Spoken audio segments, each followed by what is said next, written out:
The story begins in the year 1983 in a small town in Kerala, India, where Dr. Matthew Devasya, a respected physician, anxiously paces the narrow hallway of a hospital outside the maternity ward. His heart pounds with a mix of excitement and anxiety as his wife is inside delivering their first child. The bright white hospital lights flicker slightly above him, mirroring the flicker of worry on his face.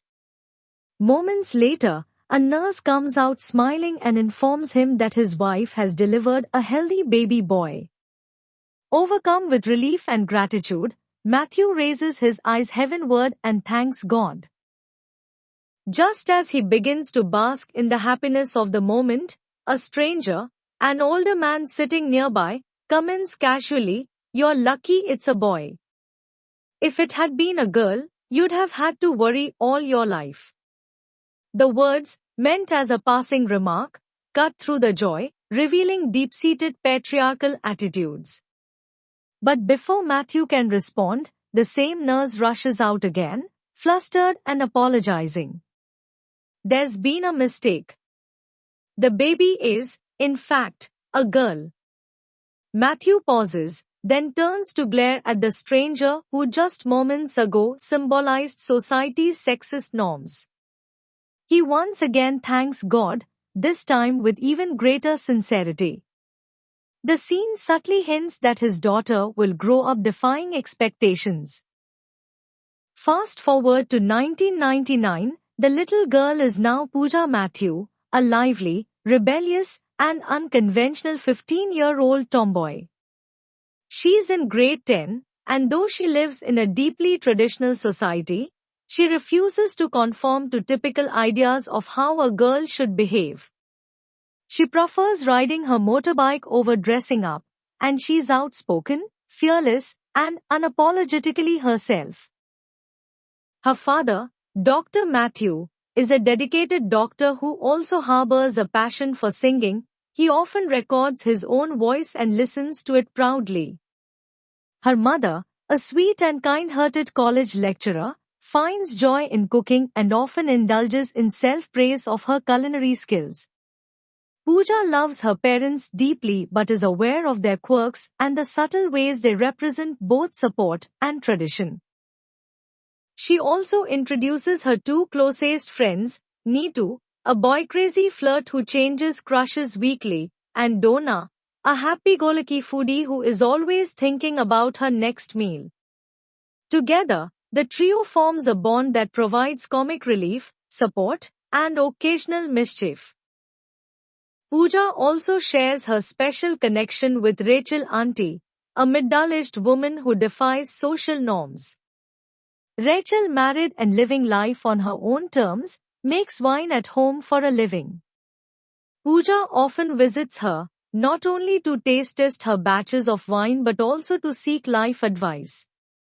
One day, during one of their wine tasting sessions, Rachel tells Pooja something that stays with her: "You can either fall in love and marry the person you choose, or you'll be forced to learn to love someone chosen for you." This sparks something in Pooja. At an age where most girls are still unsure of love, Pooja makes a firm decision: she will find someone to fall in love with, on her own terms. Her quest begins with scoping out boys around her. After much internal debate, she sets her sights on Yardley, a charming and popular boy in school who is well-mannered and good-looking. During a school trip, he confesses that he has a crush on her. Pooja is initially flattered and thinks maybe this is the beginning of her love story. However, destiny has other plans. The very next day, at a water park, Pooja and her friends witness a group of hooligans harassing girls. Pooja, unable to tolerate the injustice, boldly intervenes. But when one of the men grabs her and twists her arm, a mysterious young man appears out of nowhere and effortlessly fights them off. His name is Giri, strong, quiet, and noble. Pooja is instantly smitten. Her heart shifts completely from Yardley to this stranger who seems to have stepped right out of a heroic fantasy. She rejects Yardley, telling him she doesn't feel the same. Her thoughts are now consumed by Giri. She begins her mission to find out everything about him. Giri, she discovers, is 22 years old. He lives in her neighborhood and has recently graduated. He spends his time farming, teaching kung fu at a local academy, and volunteering in the community. Pooja is captivated, not just by his looks, but by his sense of purpose and quiet strength. She learns more about him through her cousin David Kanjani, who reveals that Giri once dated David's twin sister, Julie. Julie left Giri for a man from the US who offered her a more financially promising future. This betrayal hurt Giri deeply and led to a rift between him and David. The more Pooja hears about Giri's trials and values, the deeper her admiration grows. What started as a crush slowly begins transforming into love. She decides she must tell him how she feels.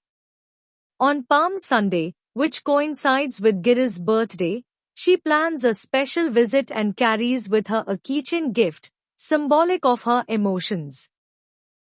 It starts raining when she meets him, and the two seek shelter inside a small temple. The moment is quite intimate. Just as Pooja gathers the courage to confess, Giri stops her.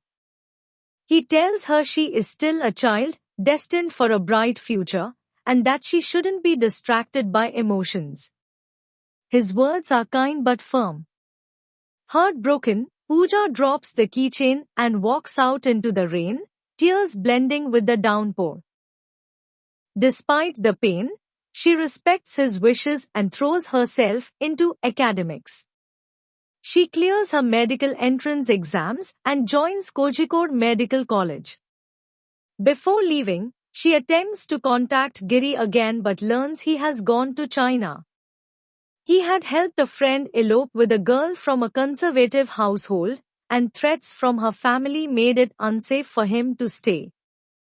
He left with a kung fu team for a trip abroad. At college, life takes on a new rhythm.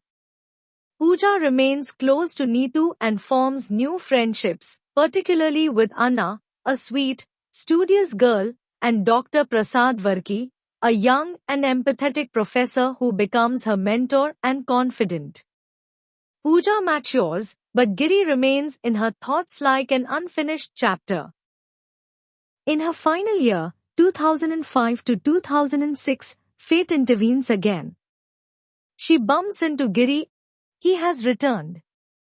The old feelings come rushing back.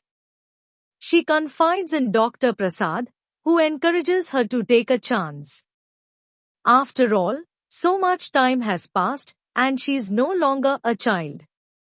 This time, she approaches Giri as a mature, self-assured woman.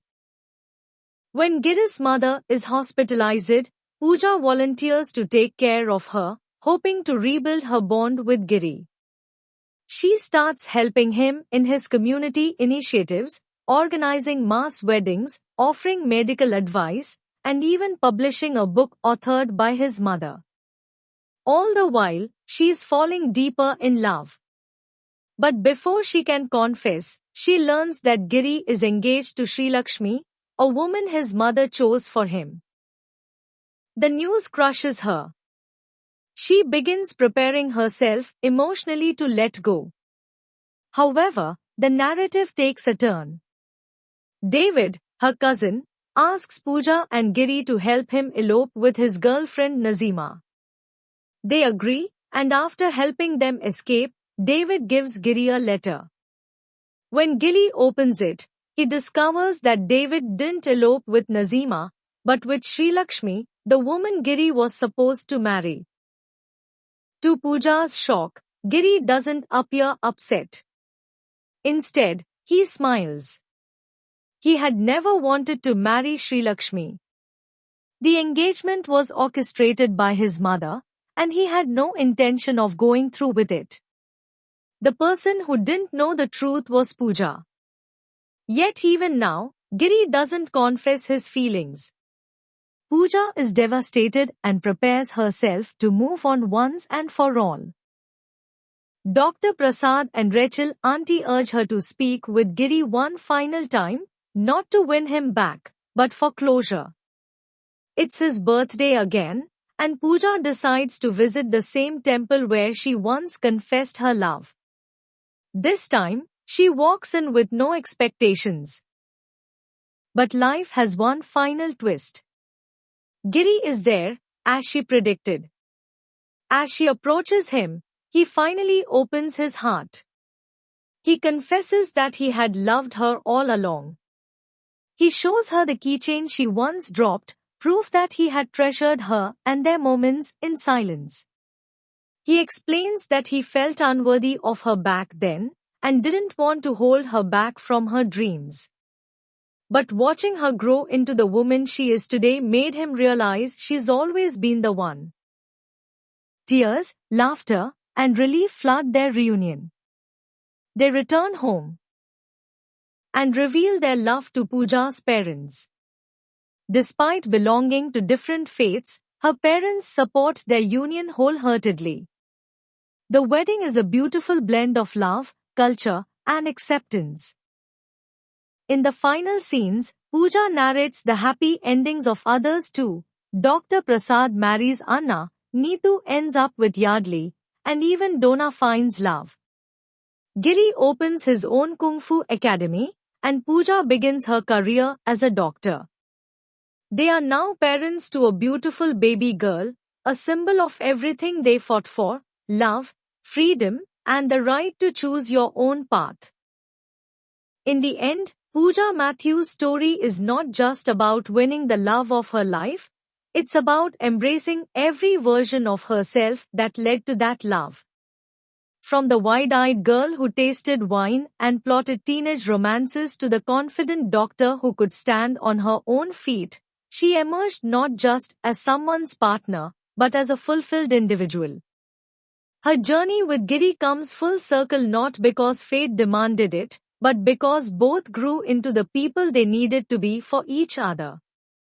With her parents' blessings, a community that once judged now cheering her on, and a daughter who represents the next chapter of fearless womanhood, Pooja's story becomes a quiet revolution.